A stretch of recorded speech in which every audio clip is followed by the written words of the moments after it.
नूर आबाद एक खामोश परसुकून और कुदरती हसन से माला माल गांव था, जहां जिंदगी धीरे धीरे मगर शान से चलती थी। वहां के लोग सादा, मेहनती और दर्दमंद थे। उन्हीं में से एक नौजवान था जिसका नाम बेयम था। वो तन्हा था, यतीम, मगर दिल का साफ और रूह का पुख्ता।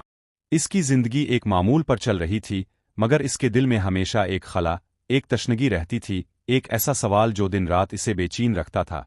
क्या जिंदगी बस यही है? एक दिन गांव में एक अजनबी बुजुर्ग आए।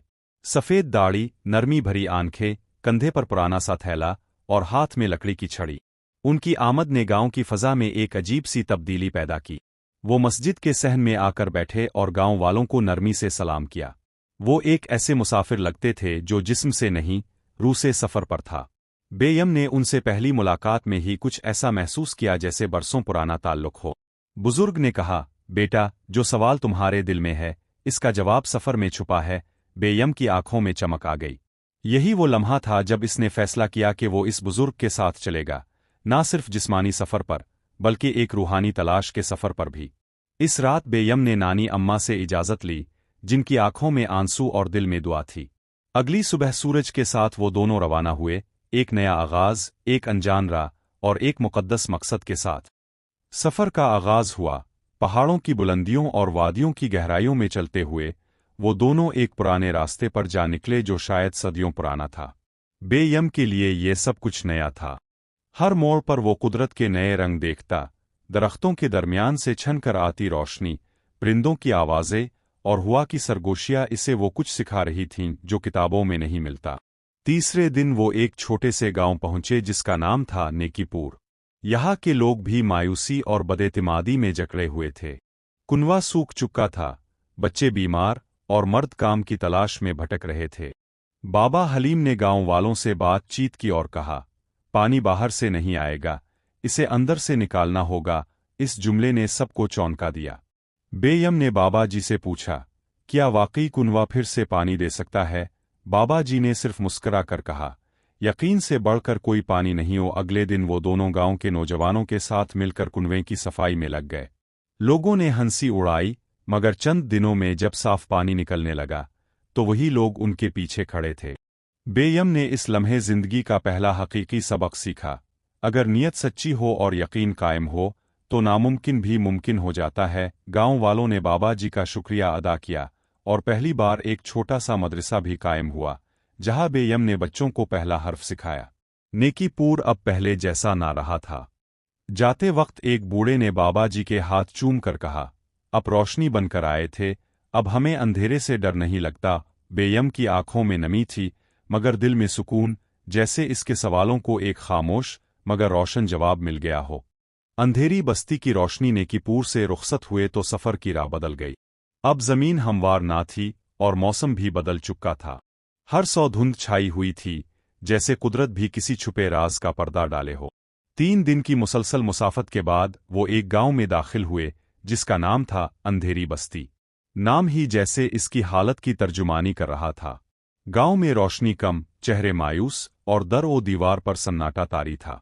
बेयम ने महसूस किया कि यहाँ ना सिर्फ बिजली की रोशनी नहीं, बल्कि दिलों की रोशनी भी गिल हो चुकी है। वो और बाबा जी एक पुराने दरख्त के नीचे बैठे, जहाँ चंद बच्चे हैरत से उनको तक रहे थे। बाबा हलीम ने उनसे पूछा, क्या यहाँ कोई मदरसा है? एक बच्चा बोला, नहीं बाबा जी, यहाँ सवाल करना भी जुर्म है। सरदार को इल्म से नफरत है। ये सुनकर बेयम चौंक उठा। अगले दिन बाबा जी ने गांव वालों से बात करने की कोशिश की, मगर सब खौफजदा थे। किसी ने खामोशी से बताया कि जो भी नई बात करता है, सवाल उठाता है, इसे सजा दी जाती है। इसी रात बाबा जी ने एक फैसला किया, वो इल्म की शमा जलाएंगे, चाहे वो कितनी ही छूटी क्यों ना हो। बेयम ने एक खाली कमरे को साफ किया और वहां पहली क्लास का आगाज किया। चिराग की मध्यम रोशनी में 4 बच्चे बैठे, जिनमें एक लड़की शफक सबसे ज्यादा संजीदा और तवज्जो वाली थी। इसने बेयम से कहा, उस्ताद जी, क्या मैं भी पढ़ लिख कर किसी दिन सरदार से सवाल कर सकती हूँ? बेयम की आंखें भीग गईं। शफक, तुम एक दिन सबके सवाल बन जाओगी। रफ्ता रफ्ता बच्चे बढ़ने लगे। गांव में एक तब्दीली की लहर महसूस होने लगी, मगर सरदार, जिसका नाम था शादाद खान, ये सब बर्दाश्त ना कर सका। एक दिन वो बंदूक बरदारों के साथ मदरसे पर चढ़ आया और बोला, यहाँ कोई नहीं सीखेगा, जो सीखेगा वो मेरे खिलाफ होगा। बाबा जी ने नरमी से कहा, सरदार, जो इल्म से डरे वो हुक्मरानी का अहल नहीं हो। सरदार ने गुस्से से मदरसा बंद करवा दिया। लेकिन अगले दिन गांव की औरतें, बुजुर्ग और नौजवान खामोशी से मदरसे के बाहर खड़े हो गए। उनके हाथों में कोई हथियार नहीं, सिर्फ किताबें थीं। ये एक खामोश एहतजाज था। सरदार पीछे हट गया और बस्ती में पहली बार रोशनी का चिराग सरेआम रोशन हुआ। बेयम ने शफक से कहा, ये तुम्हारी जीत है, और शफक ने मुस्करा कर कहा, ये मेरे उस्ताद की रोशनी है जो अब दिलों में है। अंधेरी बस्ती से निकलकर वो दोनों एक पहाड़ी दरिया की तरफ बढ़े, जो कई गांव की सरहदों को आपस में जोड़ता था। इसी दरिया के किनारे वाक़ था एक गांव जिसका नाम था कालापाल। यहां आने वालों को दरिया पार करने के लिए एक पुराना, कमज़ोर लकड़ी का पिल इस्तेमाल करना पड़ता था, जिससे अक्सर हादिसात होते थे। गांव की फिजा भारी थी, ना सिर्फ दरिया की नमी से, बल्कि लोगों के दिलों में छुपे हुए खौफ से। गांव के सरदार का नाम था दारा खान, जो बज़ाहिर खुश अखलाक मगर बातिन में इंतहाई चालाक और खुद गरज शख्स था।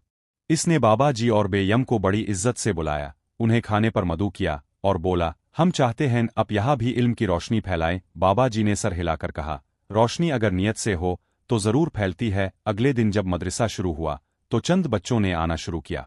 बेयम ने दरिया के किनारे बैठकर बच्चों को ज़मीन, पानी और इंसान के रिश्ते समझाए। मगर एक रात मदरसे की दीवारों पर कोयला से धमकियां लिख दी गईं, वापस चले जाओ वरना तुम्हें भी दरिया ले जाएगा। बेयम घबरा गया, मगर बाबा जी ने कहा, सच बोलने वाला दरिया से नहीं डरता। असल चालाकी दारा खान और इसके साथी मानगिल की थी, जिन्होंने मदरसे के बढ़ते असर को देखकर इसे खत्म करने की साजिश रचाई। एक दिन बेयम पर दरिया के किनारे हमला हुआ। नौजवानों ने इसे बचाया, मगर खतरा वाज़े हो चुका था।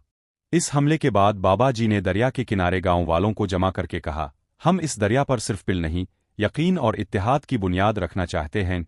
उन्होंने खुद लकड़ी इकट्ठी की और बेयम के साथ पिल की तामीर शुरू की। इब्तिदाई दिनों में सिर्फ 4 नौजवान मदद के लिए आए, लेकिन जैसे जैसे दिन गुजरे लोगों को यकीन आने लगा और आखिरकार एक मजबूत, नया पिल मुकम्मल हुआ। इस पिल पर बाबा जी ने एक तख्ती लगवाई। ये पिल सिर्फ किनारे नहीं, दिल भी जोड़ता है। दारा खान और मानगिल को गांव की आवाम ने मुस्तरद कर दिया और अब बेयम ना सिर्फ एक उस्ताद बल्कि रोशनी का नया रहनुमा बन चुका था। कालापाल में कामयाबी के बाद बाबा हलीम और बेयम ने वापस जाने का फैसला किया। रास्ते में बाबा जी ज्यादा खामोश थे। उनकी आंखों में अजीब सी गहराई और चेहरे पर एक सुकून था, जैसे किसी तवील मिशन की तकमील के बाद मुसाफिर अपनी आखिरी मंजिल की तरफ लूटता है। वो दोनों नूर आबाद के करीब पहुंचे तो बाबा जी ने कहा, बेटा, अब तुम्हारी रोशनी पूरी हो चुकी है। तुम चिराग बन चुके हो और चिराग को अब अपने रास्ते खुद रोशन करने हैं। बेयम की आंखों में नमी थी।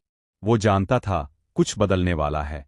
एक सुबह बाबा जी ने इसे एक पुरानी चमड़े की जिल्द में लिपटी किताब दी। इस पर सुनहरी हरूफ में लिखा था, दानाई की खामोशी। बाबा जी ने कहा, ये मेरी जिंदगी का निचोड़ है, इसे संभाल कर रखना। मगर असल दानाई इसे पढ़ने में नहीं, अमल में है। इसी रात बाबा जी खामोशी से हुजरे में बैठे, आंखें बंद की, हाथ दुआ के लिए उठाए और फिर कभी ना जागे। वो खामोशी से इस दुनिया से रुखसत हो चुके थे। पूरा गांव रो पड़ा। मर्द, औरतें, बच्चे सब उनकी कब्र पर जमा हुए। उन्हें वहीं दफनाया गया जहां पहला मदरसा कायम हुआ था। उनकी कब्र के कदबे पर लिखा था, यहाँ वो सोया है जिसने दिल जगाए। बेयम ने उनकी किताब को सीने से लगाया और कहा, अब गए नहीं बाबा जी, अब मेरी सांसों में हैं। वो गांव-गांव जाता, मदरसे बनाता, बच्चों को सिखाता और हर बार अपने उस्ताद की कहानी सुनाता। कई साल बाद वो एक दरख्त के नीचे बैठा बच्चों को पढ़ा रहा था। एक बच्ची ने पूछा, बाबा जी, आपका उस्ताद कहाँ है? बेयम ने मुस्कुरा कर कहा, वो यहाँ है, तुम्हारे सवाल में, मेरी आवाज में और हर इस दिल में जो सीखने के लिए धड़कता है।